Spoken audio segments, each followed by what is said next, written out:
Hey my friends, so with the outbreak of COVID-19, many of us have this at the top of our mind. This has grown exponential and is now a worldwide phenomenon.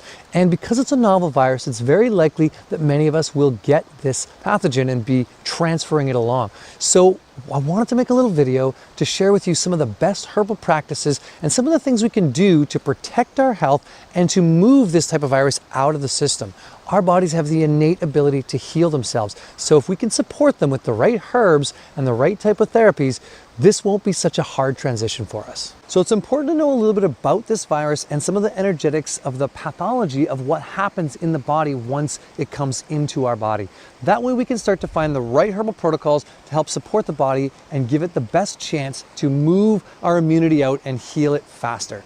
Now the first thing to understand is it's got a fat layer around it, which means soap easily removes this. This is why washing our hands is so important, and keeping that hygiene up is an important piece of this. We've been told by our medical community. The other thing is that it transfers really fast, so that self-isolation is important. Now the piece of the transferring really fast and self-isolation is mostly because we don't want the curve of exponential growth of this thing to be such a big overblown amount at the same time.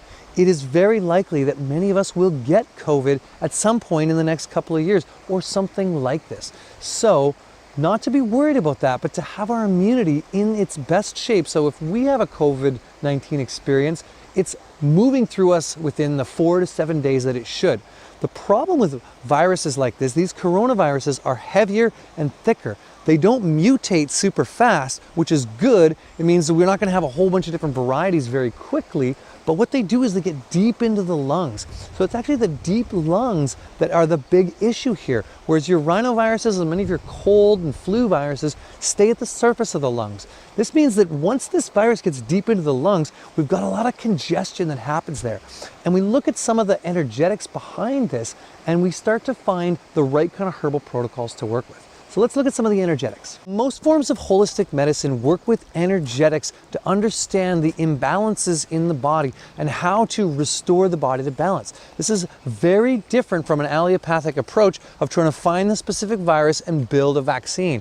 In this case, we want to work with the body's innate ability to heal itself. Therefore, knowing the energetics of a pathogen or of a disease really helps us find the right herbs to work with. So in this case, when we looked at COVID-19, some of the traditional Chinese medicine practitioners that first were there on the front lines of Wuhan, China, shared with us that the pulse of most patients was a very slippery pulse, especially in the top position, which is the lungs and the large intestinal tract.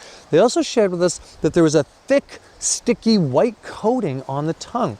This is indicative of thick, dry mucus. So the therapy that is asked for in this is to transform dry phlegm and moisten it up and move it out of the body to restore balance from this deep congested lung that is kind of painful and dry and nothing's moving by pushing it out. Many of the best herbs for working with COVID-19 are those warming spices that warm up our lungs and our heart. There are circulatory stimulants. There are things like our chai spices or our garam masala spices. There are herbs like cinnamon, turmeric, ginger, cayenne. These are some of our best herbs for warming up the body. Cardamom, nutmeg. All of these work well in a formula or on their own to help support moving this type of stuff out of the body. Now, when there's a lot of congestion, we need to heat this area up. It's really dry in the COVID experience, so it's moving it out. Things like a mustard pack or an onion pack. These are some great protocols. You can look them up. How do I make an onion pack? You want to make sure you're not burning the chest with that type of thing, but you can do this really easily. The other things are things like just garlic, lots of raw garlic and onions. You've probably had that before and it's spicy, right? Just think of that warming spices moving and moistening the lungs. That's the biggest trick here. There are plenty of herbs that work with this too. So we want to just find those kind of herbs. Probably my favorite herbs that work with this are things like osha root. Osha root is a great antiviral that's very spicy and warming. It's an expectorant and it moves things out of the lungs, helps move up and just warm up that area. Another one is lomatium. This is another great herb that's an antiviral that we use for our bronchial kind of formulas to help support the body that way. Another great one is elecampane. Elecampane is a great restorative lung tonic. This is one that tones the musculature of the lungs and helps expel out mucus. It's also very warming, so it's probably one of my very favorite herbs for working with this kind of congestion. There are many other herbs though that might support the body. Probably another great one to add into any kind of formula as a tea or a tincture is licorice root. Licorice works so great at soothing and coating the throat and the lungs, and it's slightly antiviral and helps move out that catarrh in the area. Coltsfoot, that's another great herb that expels and is an expectorant for moving out mucus and catarrh. So many of these can be added into a lung tea to kind of put together. Another favorite one of mine is astragalus. Now this herb is powerful as a working with the lungs, but also as a deep immune herb. So it's just a good one to add in. It's anti-inflammatory and a really nice herb to work with. My favorite way to work with astragalus though is to make it into an immune soup, which is another great way that we can start to help as a protocol. We might make a tea or a tincture or a syrup with some of these herbs. We also might make a soup broth, so a decoction with that kind of bone broth based mentality where we use astragalus and reishi and goji berries to make a nice deep immune supportive broth. That's another great way to work with herbs when it comes to COVID-19 or any kind of flu or any kind of virus in the lung cavity. Other ways we might want to work is not just with herbs, but with essential oils. These are a great add-in to helping us move out this kind of viral overload and also cleaning and disinfecting different parts of our environment if we're concerned that way. So herbs like eucalyptus work really, really well at being a face steam. So you can do a little steam, a couple of drops of eucalyptus in a bowl of water, inhale it in, exhale it out, do that for a little while with a head towel over top. This is a great way to move that antiviral medicine into the lungs. But you can also use oils like Ravensara, or you can use even peppermint oil will have a benefit. Many of the fir needles and pine needles are all really beneficial essential oils to either add in as that kind of therapy or to put in a diffuser and have them in your room. So these are just a few of the ideas to work with some of the herbs that can help support our body, but there's so much more.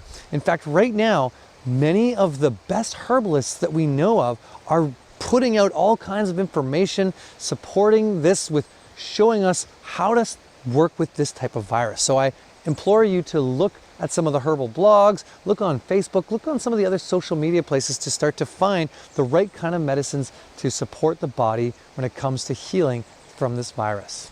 So I don't pretend to be an expert on viruses or on viral pathogens or COVID-19 in any form. I just know that our body has the innate ability to heal itself and protect itself from foreign pathogens. If we support it with the right kind of herbs and we understand the pathology of this one, we can have the best fighting chance to not get sick, or if we do get sick, to have it last only a few days. This is something that if you have a strong immune system and are fortified will move through you. And yet it's also something that none of us have immunity to. So we're all predisposed to be vulnerable for this.